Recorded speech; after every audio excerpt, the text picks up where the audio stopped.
What's up, guys? It's Monty again. I'm back today to talk about Genuine Fraud by Lockhart.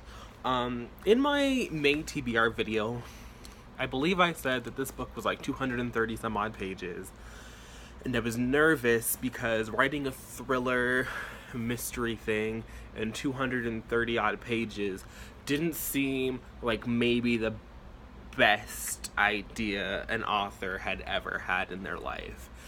And I was right. It was not the best idea an author had in their life. And honestly, after reading this, I don't think I could have been any more disappointed. So going into a brief synopsis, we follow Jewel. I don't know why I was trying to say June, but Jewel.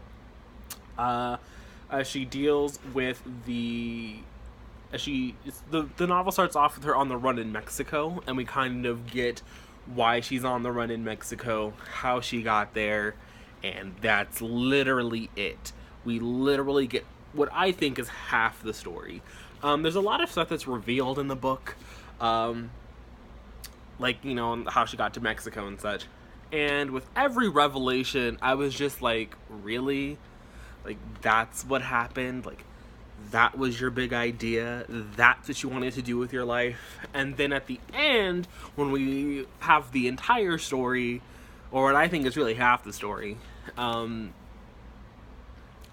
it was just kind of like, really? Like, that's what I wasted my time doing?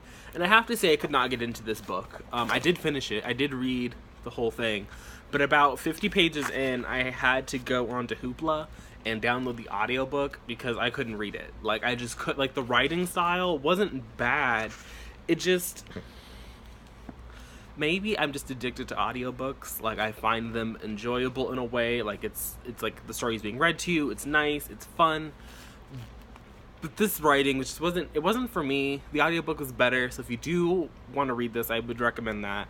As for things I liked, there wasn't a whole lot. Like, I want to say I liked our main character, but I didn't really care for her at all. Like I said, I didn't really like the writing physically. I don't think there was anything about this book that I liked. I liked the formatting of it. I liked that it was told in sort of reverse chronological order. That was an interesting technique. I appreciated that. But there isn't really anything that I liked about it. I just wanted to know. Like, if I'm reading a mystery, I want to know how we got there. And I will say that was nice. So it was a little captivating when I listened to the audio. So we're gonna get into spoilers now. So if you haven't read this book, listen to the audiobook.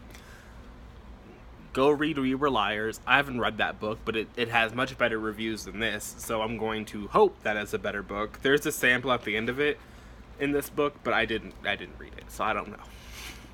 Pick up a different E. Lockhart book.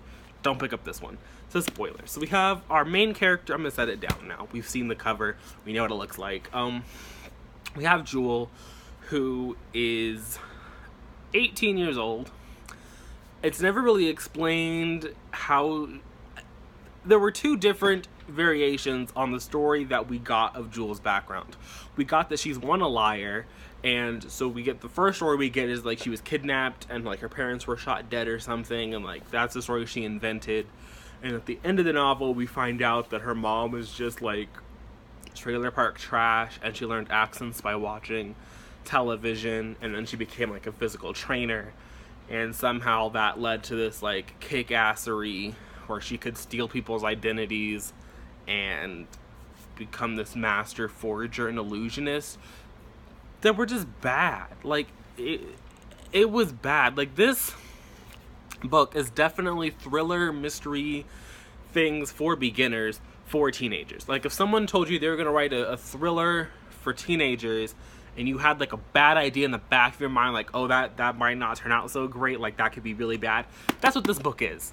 That's that book in the back of your head that you're, like, writing in, like, 3 seconds. You're like, oh, God, like, why would you adapt that?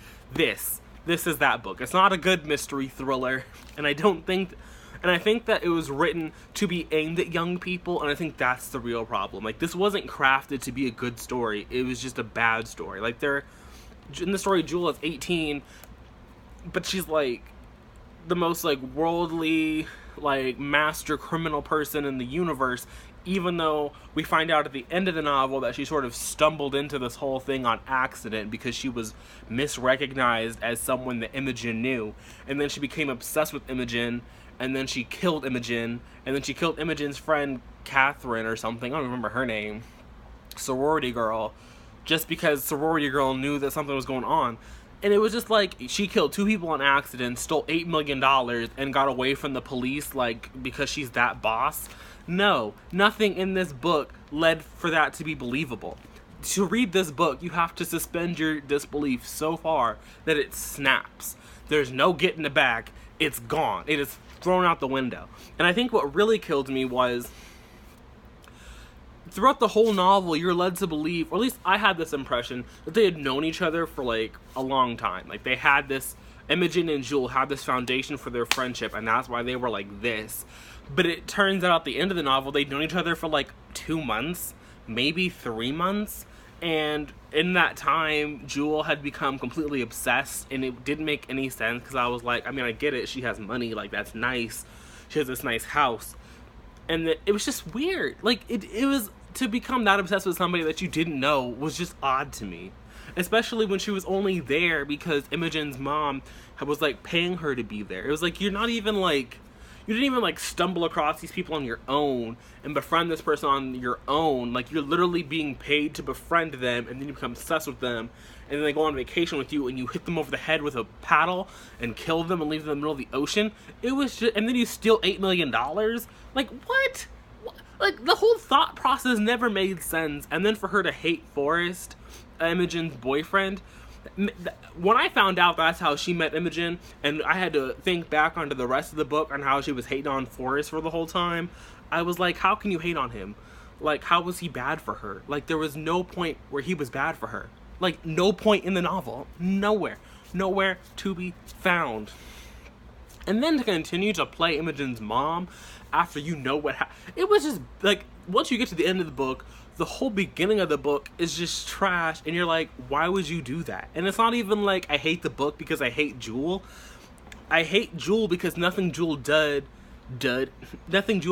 ever was grounded in any sort of reality, it was there, and I was supposed to go along with it, and I just couldn't.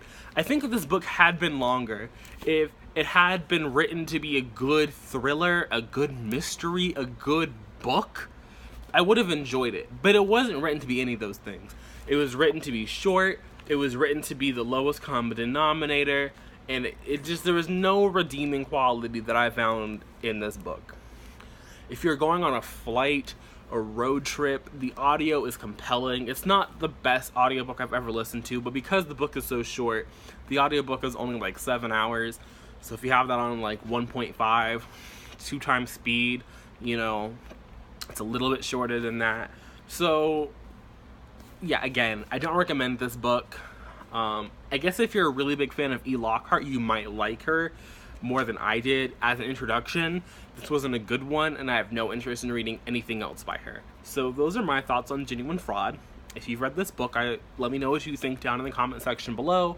If you liked the book, I would definitely like to know how or why you liked it. But until I see you again, bye.